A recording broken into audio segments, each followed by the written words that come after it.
안녕하세요 여러분, 김상범 성형외과의 김상범 원장입니다. 오늘은 석고봉 코 성형의 구체적인 수술 내용을 여러분께 알려드리도록 하겠습니다. 석고봉 코 성형 시에는 이미 알려드린 대로 수술 전에 보통 일주일 전에 미리 코 석고봉을 만들고 이를 기초로 9종류 높이로 실리콘 보형물을 제작합니다. 사전 준비 작업을 하는 거죠. 이때 코가 필러 주사를 맞은 적이 있다면 필러를 분해해서 미리 필러 성분은 제거한 다음에 수술에 들어갑니다. 그리고 수술 당일 자신이 원하는 모양의 코 사진을 여러 장 핸드폰에 저장해 가지고 옵니다. 어떤 사진이든 상관없고 제가 그 사진과 똑같은 코를 만들어 드린다는 게 아니라 환자분이 어느 정도의 입체감을 원하는지를 미리 확인하고 감을 잡는 것이니 너무 고민 안 하셔도 됩니다. 대개 보면 정말 다양한 모양의 코 사진을 가지고 오세요. 자연스러운 코를 원한다는데 사진은 굉장히 높은 코 사진을 가지고 오는 경우도 있는데 뭐 상관없습니다. 참고만 하는 거니까. 석고봉 코 성형을 할 때는 아프지 않게 해드리기 위해서 우리가 마취 방법을 처음에는 수면 마취를 해드립니다. 수면 마취라고 해서 수술 처음부터 끝까지 계속 재워드리는 게 아니라 국소 마취를 하는 처음 5분에서 10분 정도 기간만 살짝 재워드리고 나머지는 깬 상태로 수술을 진행하죠. 깼다고 해서 많이 무섭고 떨리고 이런 건 없습니다. 왜냐하면 처음에 수면을 해놨기 때문에 마음이 푹 진정되고 편해요. 시간도 그렇게 길게 느껴지지 않습니다. 마취를 한 다음 우리가 코 성형을 할 때는 기본적으로 코를 막고 수술해야 돼요. 왜냐하면 성형 중에 코가 자극이 되기 때문에 콧물이 많이 나올 수 있거든요. 근데 콧물이 수술 부위로 들어가면 그게 염증의 원인이 되기 때문에 코를 막고 수술해야 되고, 지속적으로 수술 내내 코를 막으면 우리가 계속 수면을 유도한 경우에는 호흡곤란이 올 수 있기 때문에 말씀드린 대로 코를 수술할 땐 처음에 5분에서 10분 정도만 재워드리고 나머지는 깬 상태로 진행합니다. 수술에 들어가면 수술 방법은 개방형 코 성형을 진행합니다. 개방형은 양쪽 콧구멍 안쪽이랑 콧볼 아래쪽을 절개해서 코를 열고 수술하는 방법입니다.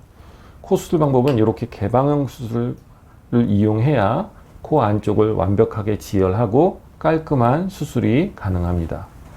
개방을 하게 되면 기본적으로 코 안쪽의 구조들이 다 보이기 때문에 철저한 지혈이 가능합니다. 코는 사방에서 혈관이 잘 들어오기 때문에 출혈도 잘 되고, 지혈이 완벽하게 안 되면 콧구멍 안쪽이 워낙 지저분하기 때문에 염증의 소지가 있어서 수술을 할 때는 개방을 해서 완벽하게 다 지혈을 하고 우선 코끝 부분을 만듭니다. 코끝 부분이 복도 있고 들창코도 있고 화살코도 있기 때문에 원하는 코끝 윤곽을 만들기 위해서 연골을 조작하고 필요하면 연골 이식도 하고, 만약 콧등에 매부리가 있다면 매부리도 제거하고, 그러면 수술 전과는 완전히 다른 상태의 코로 바뀌는 거죠. 그런 상태에서 환자분과 보호자분에게 수술 전 코 모양을 먼저 보여드리고, 아까 얘기한 대로 제가 미리 준비한 실리콘 보형물 9종류 중에 환자분이 저한테 보여준 사진을 참고로 해서 이 정도 보형물을 넣으면 본인이 원하는 코가 나오겠다 싶은 보형물을 하나 골라서 안에 넣어봐요. 그리고 징그러우면 안 되니까 코 아래쪽을 한 바늘 꼬매고, 퉁퉁 부어있으면 뭐 확인이 안 되니까 부기를 빼는 주사를 맞추고 코를 꾹 눌러주면 한 10분에서 20분 정도, 한 달 지난 것처럼 부기가 싹 빠집니다. 그러면 본인한테 거울을 들고 코를 보게 해드리고 보호자분도 2분 정도 들어와서 같이 코를 보여드리면 수술 전보다는 코 모양이 훨씬 예쁘죠. 그런데 성격이 급하거나 겁이 많으신 분들은 거울을 보고 원장님 이 정도면 된 것 같아요, 뭐 더 이상 보여줄 필요 없고 전 이걸로 할게요, 이런 경우들이 많은데, 하나만 보고 고르면 그때는 괜찮은 것 같은데 석 달 정도만 지나면 다른 생각이 들어요. 잘못 고른 게 아닌가, 너무 높은 건가, 너무 낮은 건가, 이런 생각이 들기 때문에 보형물은 2개나 3개를 보여드립니다. 보형물 1mm 차이는 굉장히 틀려요. 코가 1mm만 높아져도 다른 사람처럼 보일 수 있어요. 그렇기 때문에 우리가 선택을 하는 데는 큰 어려움이 없고, 이 코가 제일 좋은 것 같아요 하고 코를 고르면 그대로 끝나는 게 아니라 얼굴을 닦고 코를 치우고 수술 침대를 다 비키고 침대를 앉혀드립니다. 코는 누워서 보는 코하고 앉아서 보는 코가 틀려요. 기본적으로 누워있으면 얼굴이 퍼져 있기 때문에 코가 낮아 보여요. 그래서 누워서 코를 골랐을 때 나중에 앉혀보면 왜 이렇게 높아 하고 깜짝 놀라는 경우가 많습니다. 길에 다닐 때 아바타나 구미호코처럼 막 너무 높은 성괴코들 있잖아요. 그분들이 그 코를 원한 게 아니라 그런 분들을 눕혀놓고 보면 코가 예뻐요.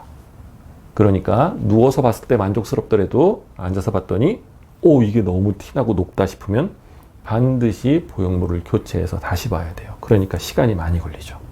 만약 너무 높다면 누워서 다시 꼬맸던 실밥을 풀고 보형물을 바꾸고 다시 꼬매고 부기 빼고 또다시 앉혀 보여드리는 거예요. 그러면 본인이 원하는 정확한 가장 마음에 드는 코를 선택할 수 있어요. 그때 볼 때는 얼굴을 다 전체를 거울로 들고 보기 때문에 코가 너무 높은지 코끝이 찝혀 보이는지 삐뚤어져 보이는지 다 볼 수 있어요. 만약 너무 높다면 보형물을 낮추고 낮으면 높이고 코끝이 너무 찝혀 보이면 코끝에 묶은 연고를 좀 풀릴 수도 있고 또 너무 퍼져 보이면 좀 더 묶을 수도 있고 이게 코가 삐뚤어져 보이면 보형물 위치를 살짝 바꿔서 덜 휘어 보이는 바른 콧대를 만들어 드릴 수 있어요. 그렇게 최상의 코를 찾은 다음엔 다시 누워서 봉합하고 수술을 마치게 되는 겁니다. 수술 중 수술 후 통증은 전혀 없고요. 수술하고 나서 코를 막는 일도 없어요. 편하죠. 수술 후에는 3일 정도 코에 깁스를 해드리고 그 깁스는 3일째 제거합니다. 닷새에서 일주일 정도면 남들이 수술한 걸 잘 모르고요. 그리고 수술 후에는 코를 자극하지 않도록 약 한 달 정도 잘 때에는 코 깁스를 착용하게 해드립니다. 그리고 또 다른 중요한 점이 있다면 수술하고 나서 석 달은 절대 술을 드시면 안 됩니다. 술을 드신다면 염증의 가능성이 굉장히 높아지기 때문에 그거는 철저하게 지키셔야 됩니다.